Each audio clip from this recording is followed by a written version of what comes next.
Sahanavavatu Sahanau Bhunaktu Saha Veryam Karavavahai Tejasvinavadhitamastu ma vidvishavahai. Om Shanti Shanti.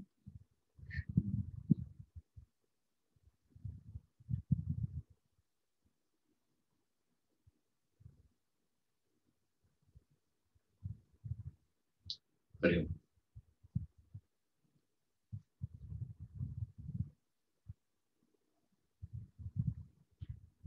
We have to start this next topic, Gnana Yoga, the path of knowledge.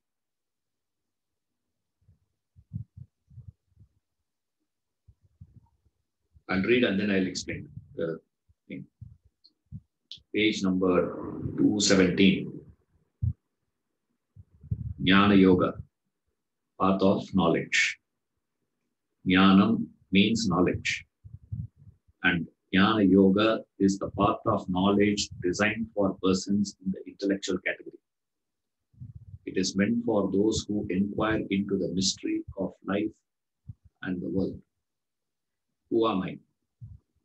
How did this world come about? What is the origin of beings? Who is God?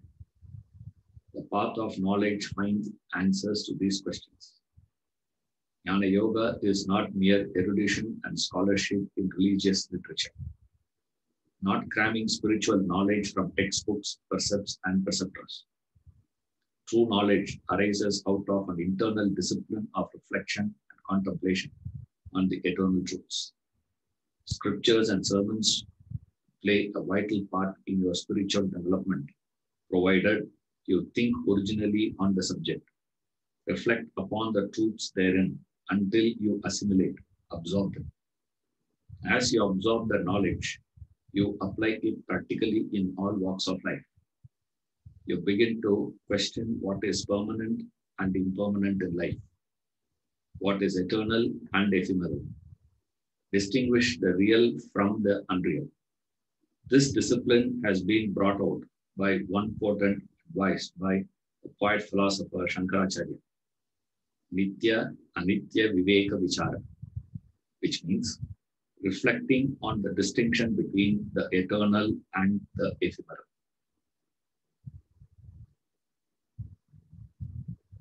What is this path of knowledge? Gnana Yoga. And who is? It is designed for whom? It is designed for people who are intellectual in nature. Now, we have seen that earlier. Every human is a combination of four things. In that, the indolent we have kept aside. So we are, for all purpose, we say only three: emotional, intellectual, active. Now, intellectual, emotional means the person who is predominantly mind-oriented, feeling-oriented, emotions-oriented. Intellectual means the personality who is predominantly thinking-oriented, inquiring type. That's called intellectual. Not inquiring type in the sense immediately, we say, I keep asking questions, sir, why? That question is not intellectual type, please. Because most of the time it is not why, it is why me. That is not intellectual. Right? Why me? Of all the people, why should I suffer? Of all the people, only this happens to me. Why this is happening to me? Why that has happened to me? Why this did not happen to me? Why only I got such a terrible mother-in-law, daughter-in-law, husband, or wife, neighbor. If not all these things, you will say immediately neighbor. What did I do? This is not intellectual type, please. You see, so intellectual means a person who will not take things for granted and question, investigate. He would not assume things. He will not hypothesize and start living his life on just hypothetical things. Most of the time, we live our life on hypothetical things. That means you are not intellectual. Now, intellectual will conclude. And before he comes to conclusion, he will go through a systematic process of thinking. He will go through the whole thing without taking any step for granted. That is intellectual time. Now remember, intellectual is not intelligent, or rather the other way around. Intelligent need not be intellectual. Intelligence is you are more equipped, expert, skillful, knowledgeable with reference to a particular field. Now, there is a person who can, in the first 2 seconds of alap itself, will be able to identify what raga is that, which raga this is. Is this Kalyani or Mohanam? He will identify that raga straight away. That is not intellect, please. That is intelligence. See, because he has been studying, since he has been applying himself in that field of music, Carnatic music, not any music. In Carnatic music, he is applying himself, therefore he is able to identify the distinction. A lot of people would experience this. When you listen to these Carnatic songs, all songs will look same for you initially. It's very interesting. I still remember when we used to go for this, concerts. Saying this raga, that raga, those people are saying, but to my ears, everything was sounding same. There's no difference at all, actually. But here we say there is a difference. That's called intelligence. That ability to understand because of his training. Similarly, there is a person who can identify, you give a CT scan. He reads that. He could see that and tell what is that. X-ray. He can read that and tell what is there inside. Now, most of the time, we won't even know how to hold it.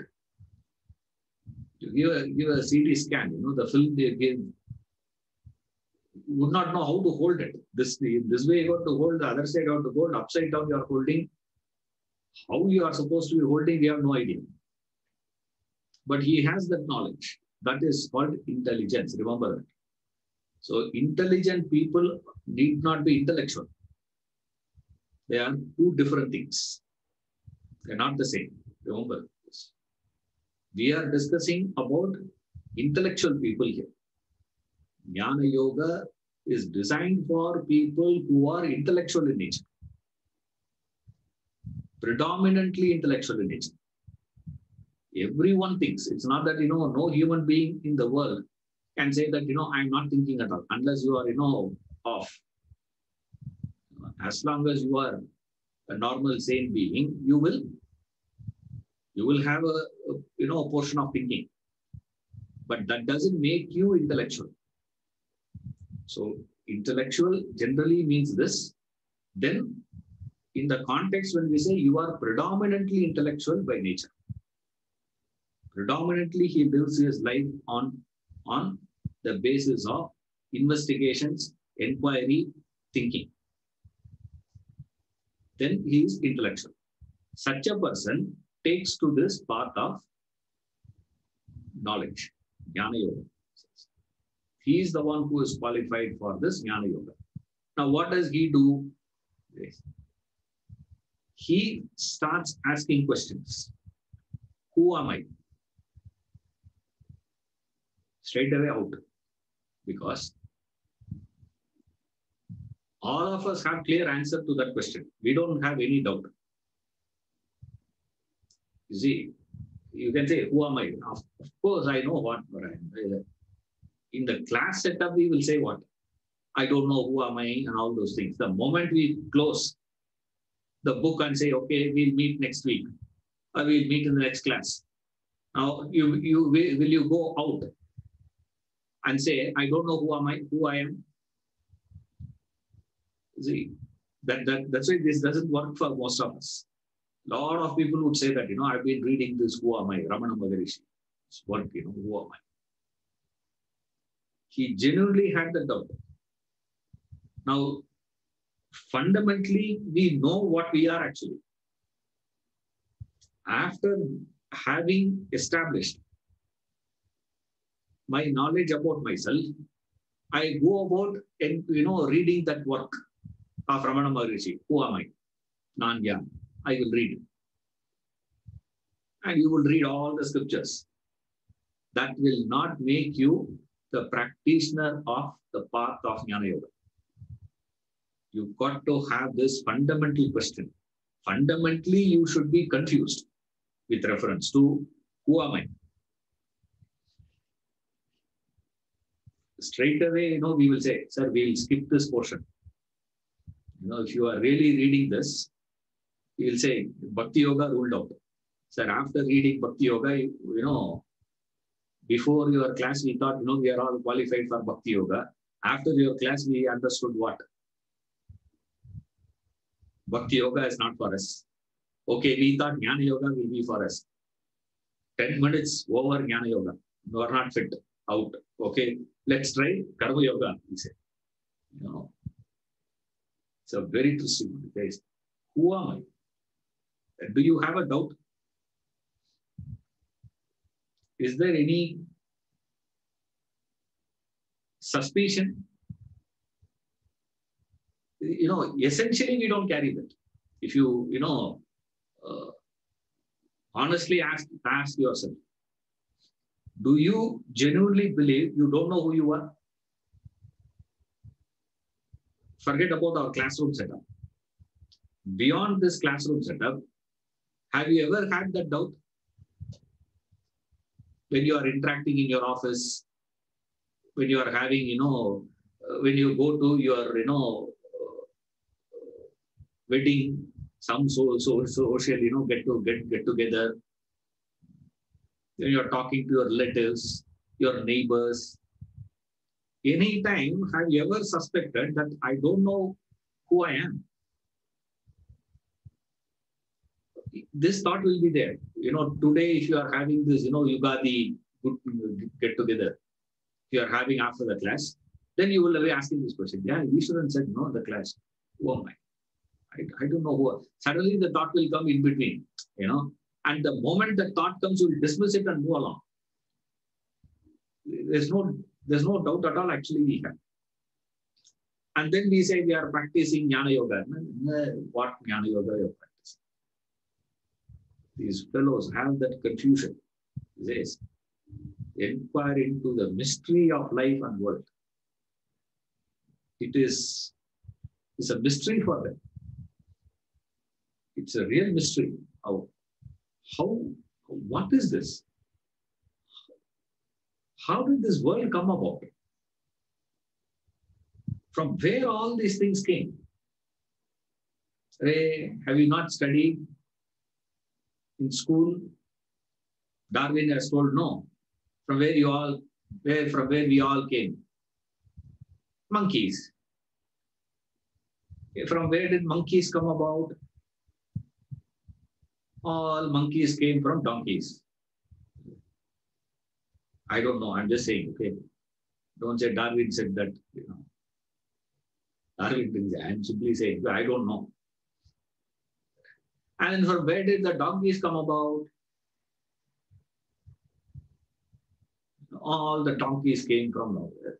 And from where that came about? This one. From that they come about this one. From where that came about? This one. Finally, first thing, how the whole thing came about, there was a Big Bang. What was before Big Bang? Why did that Big Bang happen at that point of time? How do we know that is the first Big Bang? Is it only one bang or multiple bangs? What is this? No clue we have. And immediately you will say, sir, talk about today's problem, sir. Today's problem is what? Corona is our problem today. Think in terms of finding solution to Corona. We'll discuss all this later. You see, if at all you are thinking, your thinking itself will be employed only to find a solution to the immediate problem. None of this is immediate problem. Who am I? Is it immediate problem? What is the origin of the world? How did this world come about? Is it an immediate problem? The immediate problem is for me to start my company again. After lockdown, we have to start this factory again. Is the problem of mine. Now, if you are not going to be talking about this is not our problem. What? Who is God? Sorry, don't you know who is God? You'll be laughing actually. Don't you know what is God? Who is God? Krishna. One fellow will say. Other fellow will say Rama. Obviously. See, there is no doubt at all we have. You see, that's what I'm trying to establish. The first thing we need to get is this. Everything that we use, every word that we use has a particular meaning, isn't it? You will never use a word without a meaning. And then it's just a sound. That's not there's no meaning to it. Like, laka laka laka. What is the meaning of laka laka laka? Just a sound, that's all. There's no meaning to it. We use a word, there is a meaning for that. Now, we keep using the word I. What is the meaning that you have ascribed to that I? Forget about what is the meaning I am giving. When you use the word, forget about the meaning I will give it to it. Right? What is the meaning you are giving to that word? Do you have any clarity on that? From where you are deriving the sense, I am. Do you feel that is essentially a doubt? When you have this doubts, when you have these questions which are pestering you, it is not possible for you to keep quiet. The pressure, the pressing, the questions were so pressing that you can't keep quiet. You will go in search of answer. That searching for this answers to these questions is called the path of Gnana Yoga. So first thing you got to understand, what is the meaning of Gnana Yoga? Otherwise you will take Gnana Yoga is what? Attending Vedanta class is called Gnana Yoga. Of course, you got to attend only Ishwaran's class. Only then it is Gnana Yoga. Okay. Any other YouTube lecture now you hear, that's not Gnana Yoga. Only my class you should attend. Then it is Gnana Yoga. Yes. Now, just because you are studying the scriptures, listening to the discourses on the literature, Vedanta, doesn't make you pursuing Jnana Yoga, please. That's what he says. It's not scholarship. This is not erudition. You can read, you can study, you will know. Like there are people who study Bhagavad Gita. What is the purpose of studying Bhagavad Gita? Can Bhagavad Gita help us to solve our day-to-day problems? Management through Bhagavad Gita. There's a PhD. You can do a PhD on that. You will be awarded also PhD for that. That person also studying Bhagavad Gita doesn't make it Gnana Yoga. That doesn't make it, the pursuit is not to be called as Gnana Yoga. Why? Because fundamentally the quest is not there. These questions may be there. I am reading scriptures, but the reading of scripture by itself doesn't make you qualified to call that you are practicing Jnana Yoga. Like, just because a person going to the temple doesn't make him a bhakta, no? Isn't it? Just because he is going to temple, you don't call him as a devotee. Same way, just because you are reading the scriptures, just because you are attending Vedanta class, doesn't make it Jnana Yoga pursuit. You are reading the scripture. But at the same time, what is this reading the scriptures, reflecting on the scriptures, contemplating on the scriptural truths is called Jnana Yoga. But still, reading by itself doesn't make it Jnana Yoga. Then what is the difference? The difference is that quest should be the foundation. That uncertainty, the pressingness of these fundamental questions. To the extent that you have that in you, to that extent you will be called as intellectual. Remember. Now, how do you know you are an intellectual person? To claim yourself to be an intellectual person, you should be having these questions, and these questions should be disturbing to you. Right? And you should be feeling the thirst.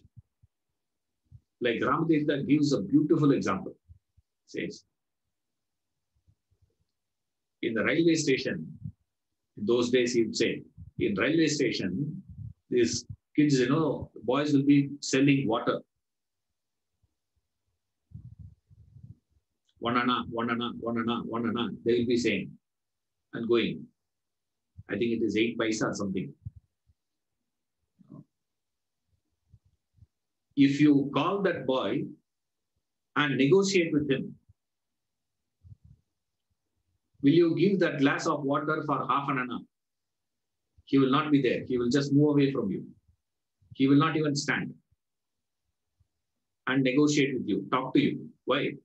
He says, if you negotiate with that boy for the price, that means you are not thirsty. When you are thirsty, you will not negotiate the price. You will not go and ask him, how much is it? First thing he will say is what? Give me a glass of water. You drink that glass of water and then you will be asking how much I have to pay. That's so interesting. Next time when you go, the roadside Zala will be selling this tender coconut. If they have not put a board, you go there, simply have, and then ask, how much is it?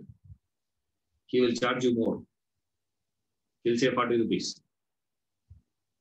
Why? He knows you are thirsty. You see, they know you are thirsty. That thirst is there. It's that hunger. these questions should be disturbing to you. When these questions were disturbing to you, because of that, you can't continue. Therefore, you go in search of answer. Where will you find that answer? You will find that answer only in the Shastras. You can't say, I'm going to find this answer in Sigmund Freud. Who am I? Therefore, I'm going to study Sigmund Freud. You will not get the answer. Why? Because Freud himself doesn't know who he is. Now, any work he writes, how can he give solution to this? That's not possible. You see, so where you can find answer to this, what is the origin? You can't say, I will study astrophysics. There I will get the answer for this. You will not get the answer. This will be resolved only through the study of the scriptures. But at the same time, what you need to remember is, just because you are studying the scriptures doesn't mean you are. And how does that scripture gives you? That's it. He says there are 3 stages through which you have to pass through for you to complete the journey of Jnana Yoga. 3 stages. First, study. Second stage, reflect.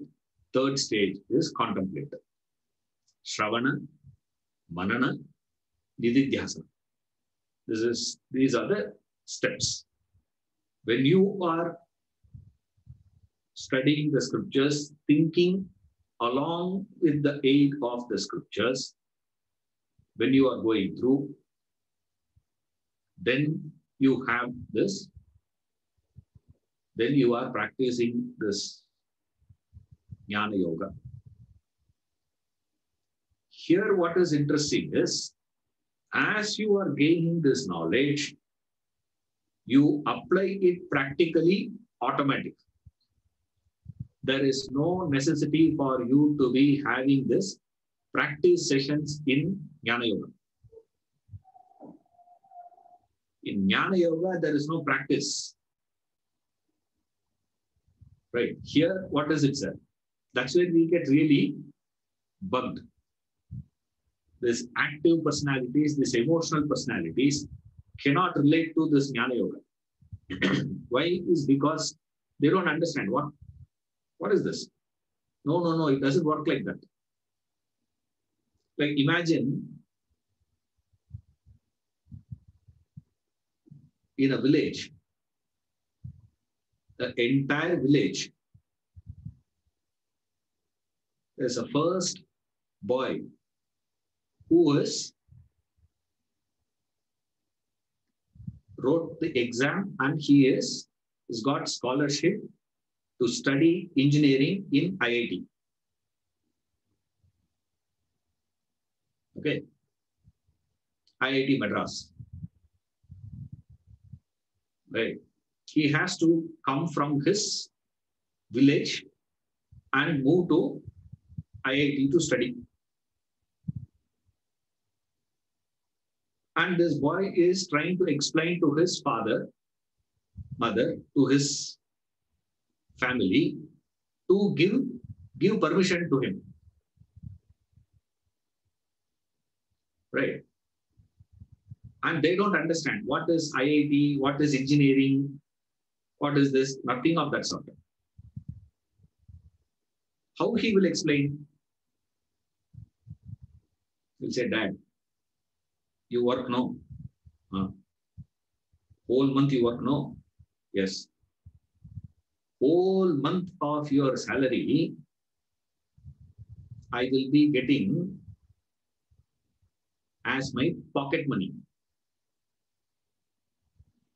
My salary will be your lifetime earning per month. Per month, I will be getting 9 lakhs per annum will be my salary. The father will say, what? Who are you trying to cheat? The whole world, what work you are going to be doing for which that fellow is going to be pay you so much. Because if you have to be earning that much of money, means it is not possible to be earned through honest means. Because for him, and because his understanding of the whole thing is going to be based on what? Based on his background, isn't it? Now you can't blame that, for other. Why are you speaking like this? That is why you are an illiterate. That's why you are stupid. That is why you don't understand. That son will try to convince the father. Most of the first generation people you ask who got educated, all of them will say, we had to fight to get ourselves educated, they say. All of them. It's unbelievable to see. And it is so interesting. Why is that so? It's not that, they are illiterate, therefore it is. That is what ignorance means. Remember. You can't blame them. That's why there is, you can't really, shout at those people. You can't belittle them because that's what limitation is. They just cannot understand. According to him, he will be thinking his son is going to be doing something illegal and he is going to be put behind the bars. Even after he gets himself educated, he brings his father from that village to the city and he takes him on the flight. And as far as the son is concerned, he will think he's doing something so great to the father, but that father will be scared within himself. This fellow is doing something wrong. How to protect him? How to tell him, don't do all this? And he says, all that I have to do is what? I just buy this, sell this. This is what my field, dad. He says, I know I have started this business. What is this? Trading. I just buy from here, sell there. I get this much. He says, what nonsense. How can we be earning so much? If you are working honestly, you cannot be earning so much. Will be the belief of his father. Same way, we are in that same condition when we come to this Gnana Yoga. Because he says, you just gain this knowledge, you will live it automatic. There is no practice here. There is no such thing called, I put in effort, try to do it, make mistakes, correct myself, come back, and then learn, and then do, then practice, then make mistakes, come back, correct. There's no such thing here. Here, all that you have to do is what? Study. Next, reflect. What is reflection? Thinking. Either you are reading or listening, or you are sitting and thinking. What is this? What is that? What is this? What is that? That's all you are doing. And most of us get totally lost here. We say, okay, then, and we have this philosophy also. What is it? That we say, no. 1 ounce of practice is far more valuable than tons of knowledge. Therefore, what is it? Gnana Yoga, waste. You have to do what? Practice. We just cannot understand the power of knowledge. We just can't understand. We are in the same position as that illiterate father. And the scriptures were in the same position of that son who has understood what is the power of gaining that degree. IIT, if I come out, he would say, Dad, this I will be earning if I fail there.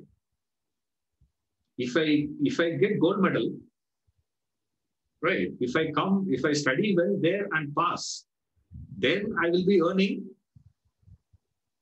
12 lakhs. If I fail there, I will be earning, border pass. Fail in the sense of, border pass. Just, somehow I managed to pass. Then I will be earning so much. Father cannot understand. Same way, we are in the same position here. He says, all that you have to do is what? Just absorb them. As you absorb the knowledge, you apply it practically in all walks of life. Application happens automatically. Whether it is your business, whether it is your relationships, whether it is your social, whether it is your personal, whether it is internal, external, every facet of your life, you know exactly how to apply yourself and live. You would not have any problems.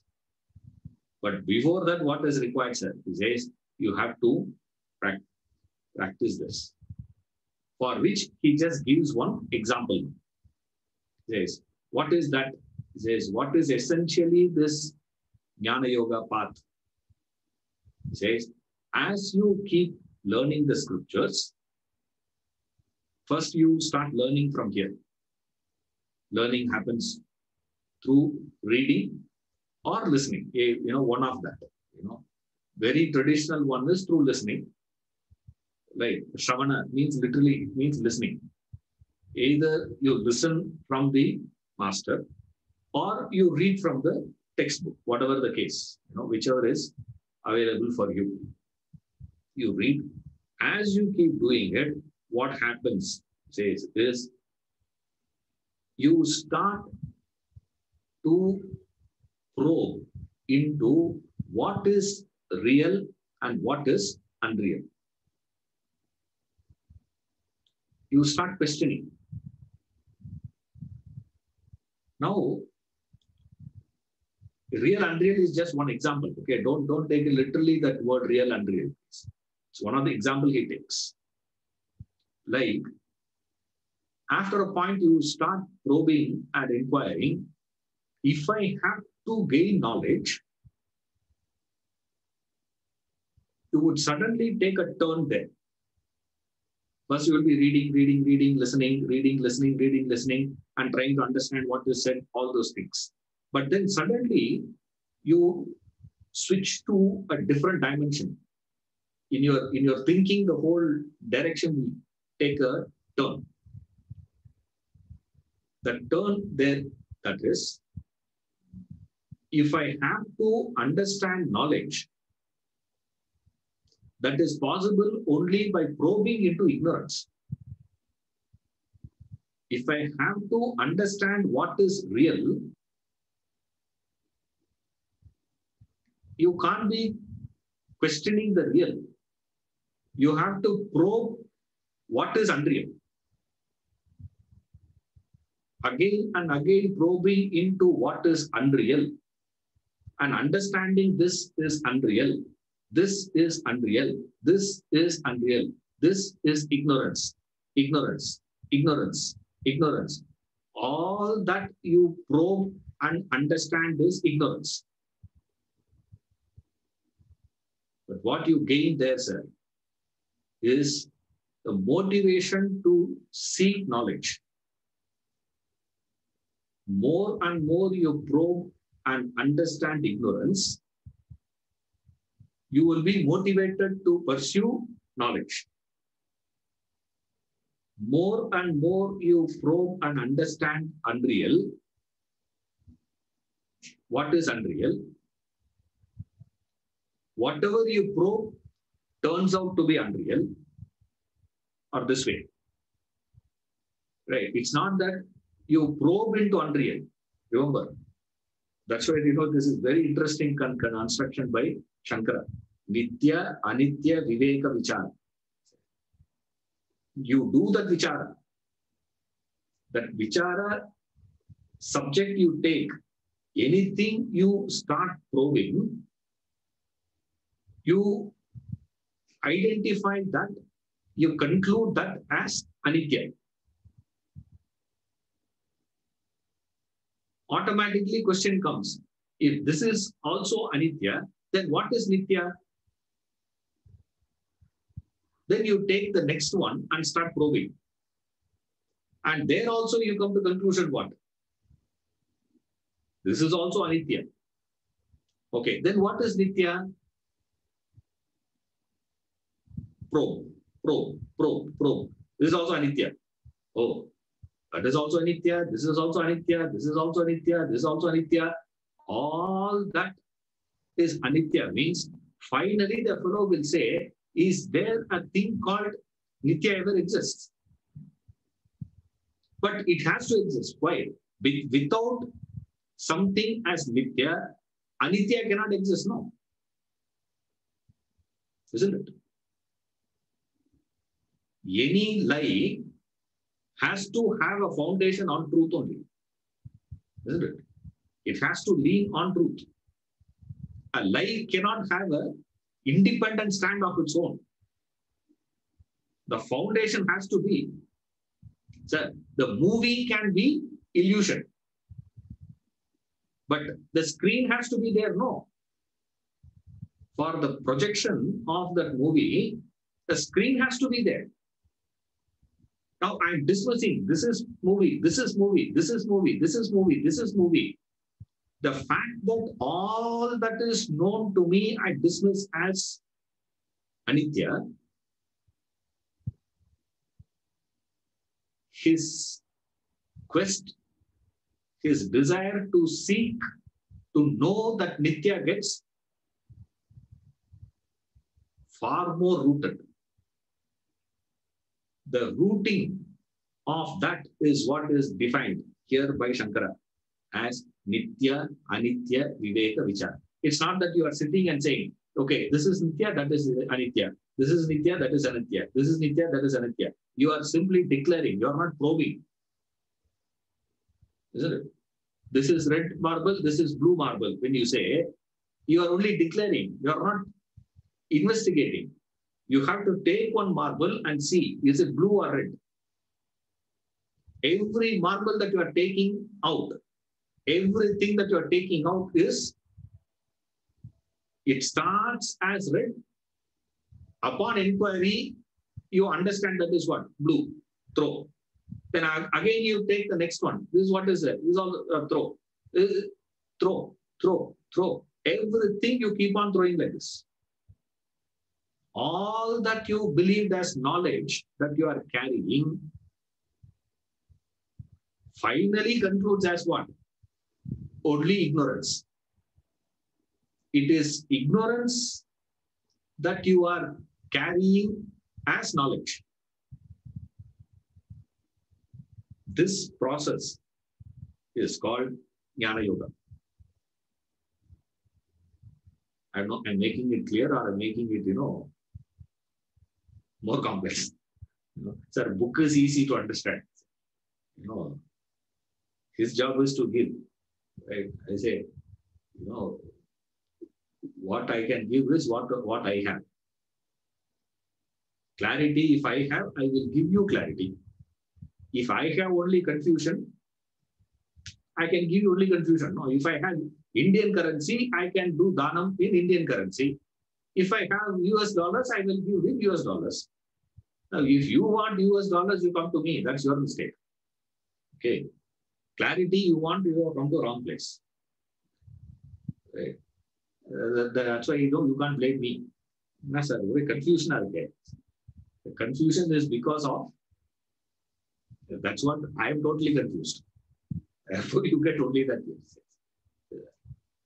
But beautifully, he presents his ideas here. It covers the whole thing here. What is Gnana Yoga? What is this part of Jnanam? Gnana Yoga means you probe, you question, you investigate, analyze, inquire, keeping the foundation on with that quest, with that thirst. Without that thirst, without that query, without that wonderment, without this mystery, if you are doing the whole thing, then it is just a scholastic academical study. That's about it. That will not help. That will not help in the sense, that will not be called as Gnana Yoga. right? You can still have the knowledge. You will have a lot of information. You will have a lot of knowledge. You can, do a, fantastic class, explain to people. All that can happen. There will be more following also. All that can happen. That, scholarship, that can come. But are you practicing Jnana Yoga there? Answer is no. Why? Because to claim you are following the path of Jnana Yoga. And here, it's very interesting one. Yoga means union. Right? The meaning, definition he gives is Nitya, Anitya, Viveka Vichara. Viveka is distinction. You are splitting that.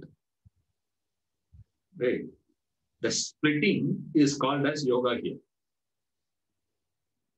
This is not synthesis.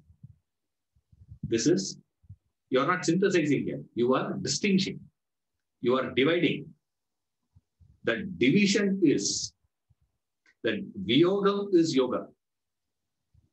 Why is that? Because the real and the unreal, knowledge and ignorance, what you are and what you are not, all got mixed up.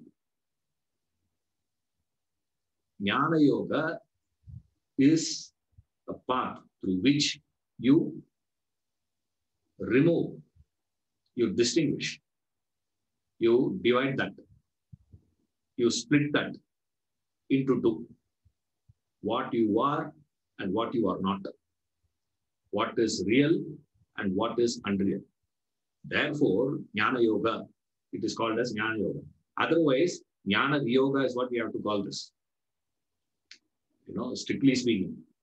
Because you are not adding, you are dividing, you are removing, you are not uniting. The removal is called as yoga here.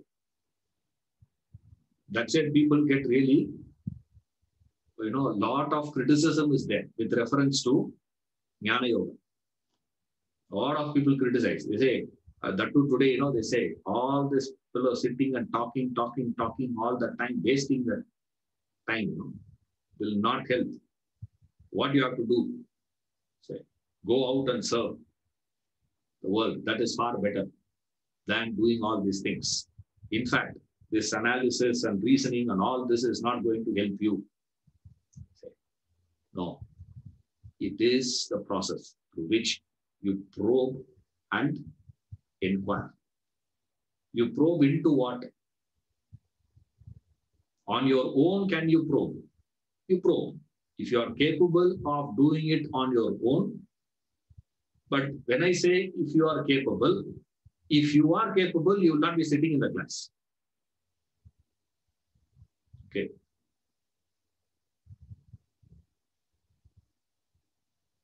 You will not be here. The fact that you are sitting in the class, that means you are not capable.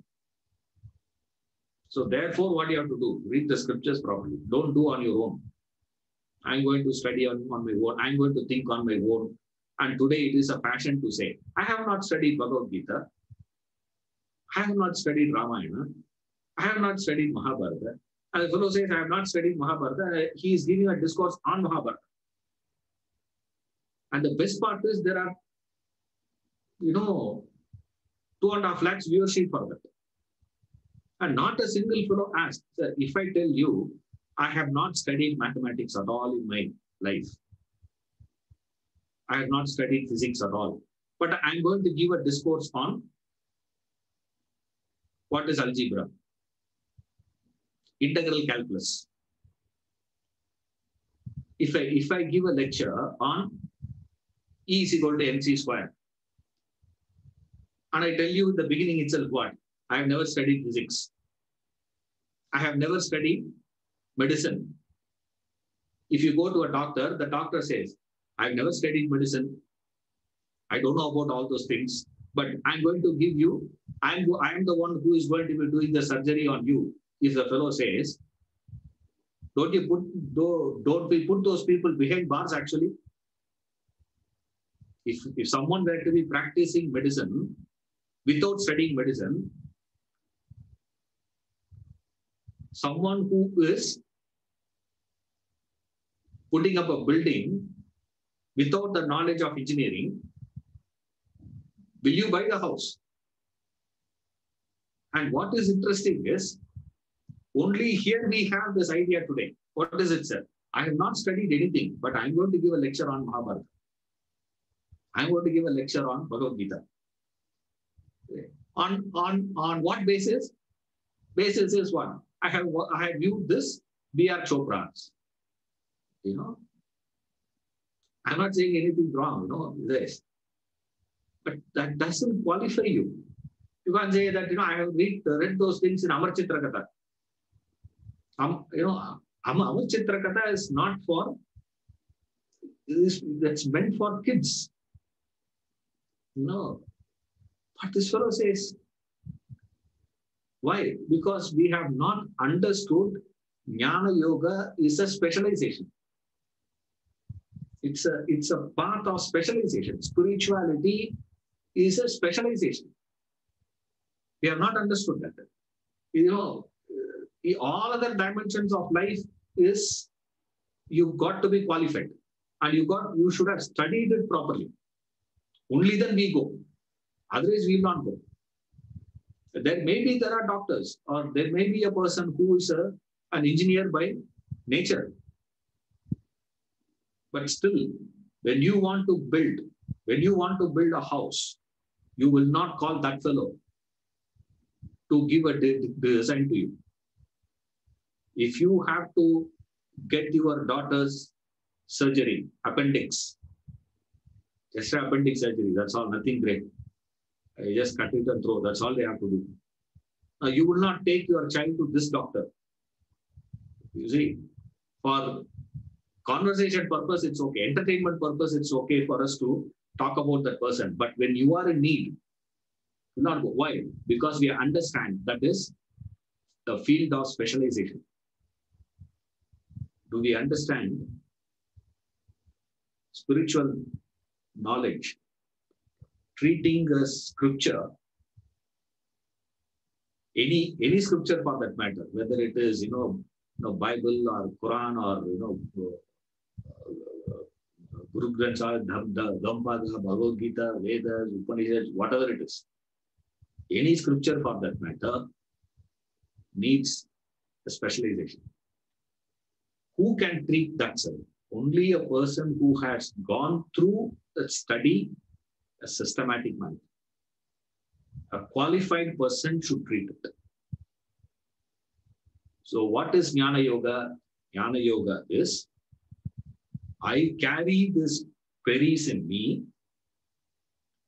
to which I am not able to find answers, and it is so pressing in me, I am not able to dismiss it and continue my life. I got to get the answer. Therefore, I go to a scripture. Therefore, I go to a master who is qualified to treat it. Not anyone. Okay. Not anybody who is Google search I do.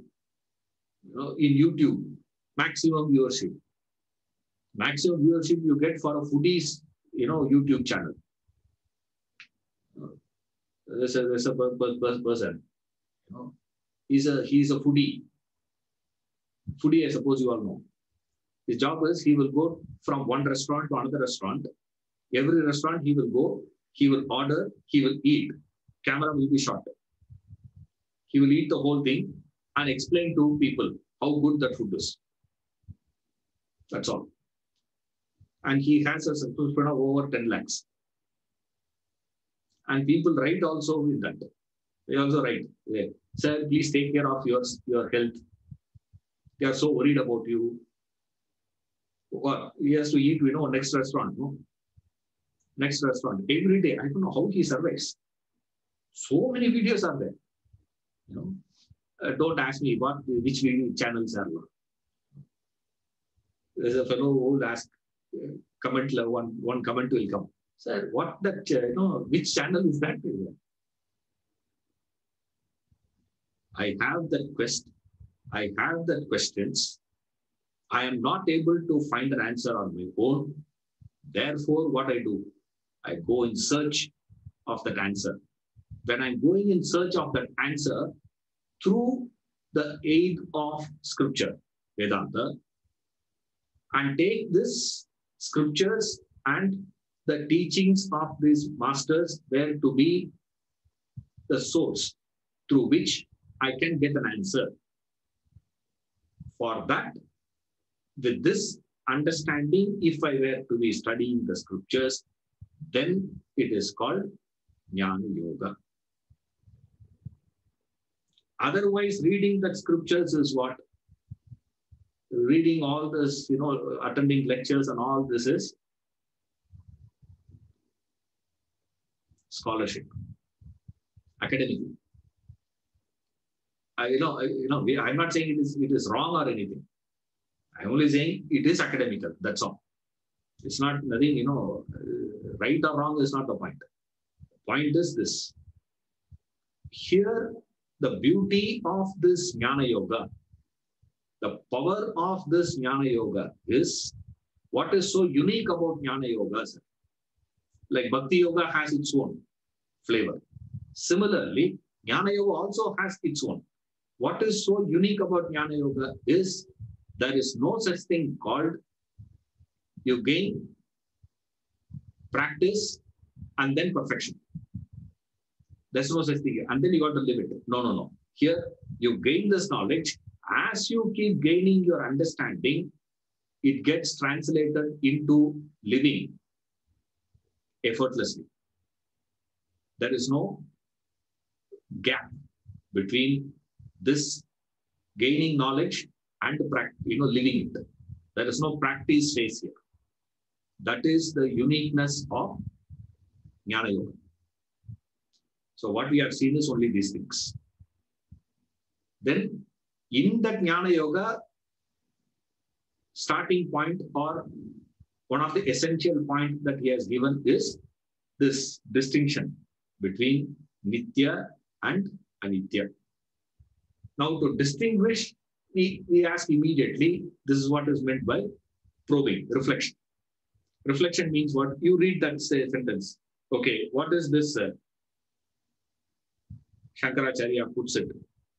This discipline, Gnana Yoga. What is Gnana Yoga? The disciplines are. Gnana Yoga discipline means Nitya, Anitya, Viveka, Vichara.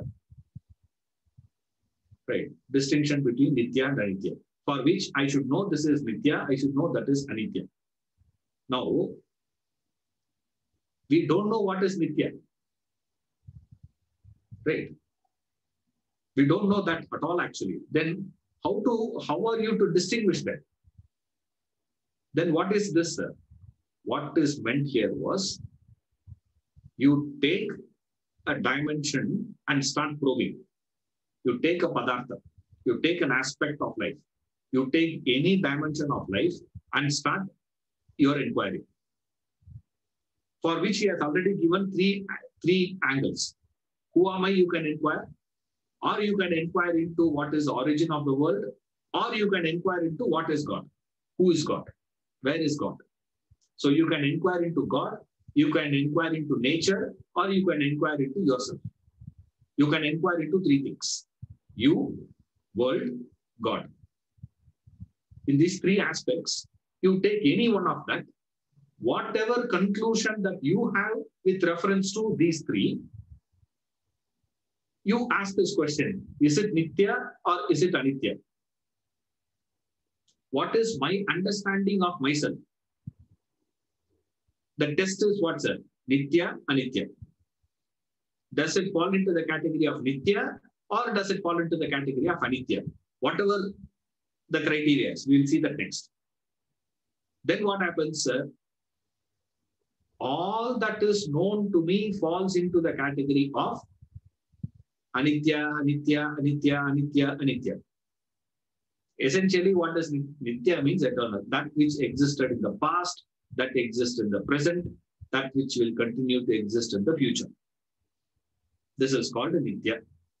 Now, whatever the knowledge you have with reference to yourself, Whatever knowledge you have and understanding you have with reference to the world, whatever knowledge and understanding you have with reference to God, put into the test. Does it fall into the category of what? Nitya or Anitya? You will see all of them falling into the category of Anitya. All that is known to me becomes Anitya, Anitya, Anitya, Anitya, Anitya, will automatically motivate you, drive you to seek what is Nitya, what is real, what is eternal. Because everything, if I know where to be ephemeral, then what is real? If all this is unreal, if all my knowledge was nothing but ignorance, automatically we ask the question, no, what is knowledge then? What is knowledge then?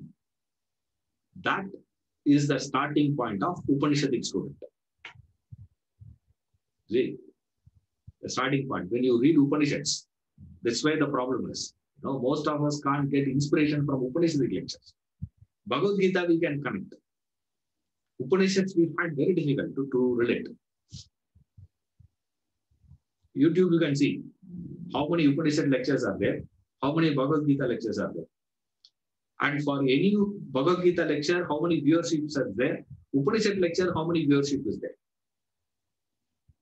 If you have few hundreds for Gita, you will have 20, 30 people for Upanishad. You can't connect. Why? Because all the philosophy that you can conceive of, all that is told not by the teacher of Upanishad, all that is told by the student of Upanishad. Like in Yoga Vasishta, very interesting text. There, Rama gives a talk. He explains. Like Arjuna Vishada Yoga we have in the Gita. First chapter, Arjuna's Vishada. Same way, Rama also in Yoga Vasishta. Highest philosophy that you can think of today, right? You can sit and say, is the, sir, philosophically, it's a beautiful statement. Fantastic philosophy. Superb idea. Highly, inspiring idea. You say anything, all that Rama has already stated. After that, Vasishta has to teach him. Now, after that, what is there for him to teach?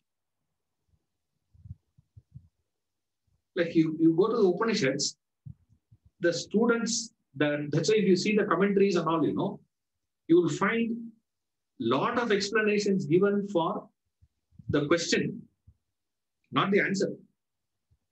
Upanishadic master's reply is not commented so heavily, but the student's question is commented heavily. All the Bhashakaras have spent a lot of time explaining the question. Why? Because all that is possible for us to think, he knows everything. And then he is asking, what is it? That's why they are offered differently, he said. This is what is scriptural studies will lead you to. This study of the scriptures, when you go, you start with your fundamental questions. Then the same questions gets so profound. Like in the 6th standard also you would have studied about gravitation. Right? You study gravitation in 6th standard. This is what gravitation is. In a very basic introduction of physics. And they're introducing physics. Was science getting introduced? They say 6th or 7th, they introduce. Same gravitation, people do PhD. Isn't it? Now, you can't tell that PhD student, hey, didn't you cover all these things in 7th standard? They say, no. the same thing is dealt from a very different depth altogether. Achieving that depth, the deeper layer, your ability to probe and go into the deeper layers of understanding, knowledge, is the path of Gnana. Okay. We have explained what is Gnana Yoga. More we'll see in the next class. Okay. Thank you. Very well.